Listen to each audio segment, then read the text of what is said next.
नमस्कार दोस्तों, आज हम बात करने वाले एक ऐसे देवता की जो हर शुभ कार्य की पहली पूजा के अधिकारी है, जो विघ्न को दूर करने वाले, ज्ञान के प्रतीक और समृद्धि के स्वामी है। जी हाँ, हम बात कर रहे हैं भगवान श्री गणेश की। गणेश चतुर्थी पर हर घर और मंदिर में उनकी स्थापना होती है, लेकिन सवाल यह है, गणेश जी की स्थापना का सही मुहूर्त क्या है? पूजा में कौन से प्रसाद चढ़ाए जाते हैं और कौन से नियम को ध्यान में रखना चाहिए? आज के वीडियो में हम गणेश जी की संपूर्ण स्थापना और पूजा विधि डिटेल में समझने वाले हैं। तो सबसे पहले हम बात करेंगे गणेश जी की स्थापना के मुहूर्त के बारे में। गणेश चतुर्थी स्थापना होती है भाद्रपद शुक्ल चतुर्थी को। इसी दिन गणेश जी का जन्म माना जाता है। उनकी स्थापना का सबसे शुभ समय होता है मध्याह्न काल, जो लगभग 11:30 से 1:30 बजे तक होता है। लेकिन ध्यान रहे, राहु काल और यमगंतक काल में स्थापना कभी न करें। मूर्ति स्थापना हमेशा इस तरह करे कि गणेश जी का मुख पूर्व या उत्तर दिशा की तरफ हो। यह दिशा समृद्धि और शांति की प्रतीक है। अब हम बात करेंगे स्थापना की तैयारी। मूर्ति स्थापना से पहले स्थल को पवित्र करें। एक लाल या पीला वस्त्र बिछाकर गणेश जी को उस पर स्थापित करें। मूर्ति के पास एक कलश स्थापना जरूर करें, जिसमें जल, मंगो के पत्ते और ऊपर नारियल रखा हो। कलश स्थापना को देवताओं का आमंत्रण माना जाता है। गणेश जी को प्रसाद बहुत प्रिय है और उनमें कुछ खास पदार्थ हमेशा अर्पित किए जाते हैं। सबसे प्रिय है मोदक, इसीलिए गणेश जी को मोदक प्रिय भी कहा जाता है। बेसन के लड्डू और मोतीचूर के लड्डू भी चढ़ाए जाते हैं। इसके अलावा केले, अनार, सेब, अमरूद जैसे सीजनल फ्रूट्स भी चढ़ाए जाते हैं। पूरे नारियल का भोग चढ़ाना शुभ होता है। खीर, पूरन पोली, गुजिया, तिल और गुड़ के लड्डू भी भगवान को अर्पण कर सकते हैं।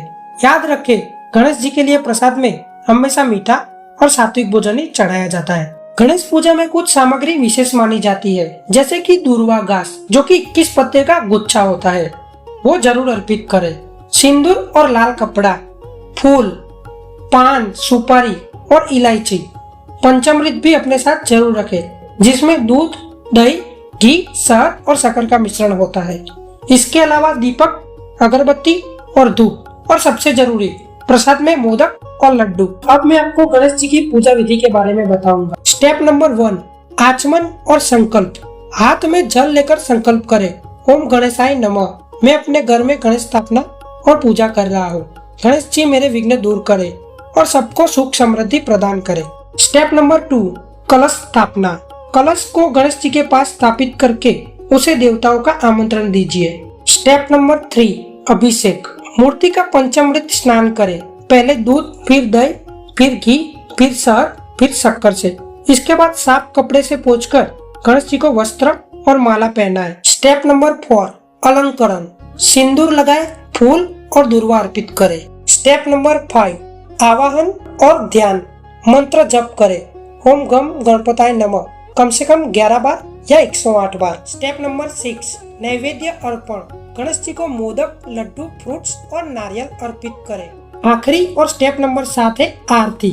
दिया जलाकर गणेश जी की आरती करें। तो दोस्तों, ऐसे होती है गणेश जी की पूजा विधि।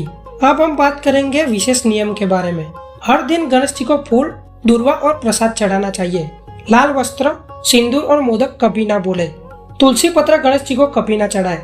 सुबह शाम आरती करना बहुत शुभ माना जाता है। आखिर में हम बात करेंगे विसर्जन विधि के बारे में। गणेश जी का विसर्जन अनंत चतुर्दशी के दिन होता है। विसर्जन के समय गणेश जी से अगले वर्ष फिर आने का वचन देते हैं। गणपति बप्पा मोरया, अगले वर्ष तू जल्दी आ। आप चाहे तो मूर्ति को पानी में विसर्जित कर सकते हैं, या फिर इको फ्रेंडली मूर्ति को घर पर ही पानी में विसर्जित कर सकते हैं। विसर्जन से पहले गणेश जी की अंतिम आरती करना ना भूले। तो दोस्तों, गणेश जी की स्थापना और पूजा विधि के ये सभी स्टेप्स अगर श्रद्धा और शुद्धि से किए जाए तो घर में सुख, शांति और समृद्धि का वास होता है। तो दोस्तों, ये थी पूरी डिटेल गणपति जी की पूजा और विधि के बारे में। अगर आपको वीडियो थोड़ी सी भी अच्छी लगी, इंफॉर्मेटिव लगी हो, तो प्लीज चैनल को सब्सक्राइब करना ना भूले।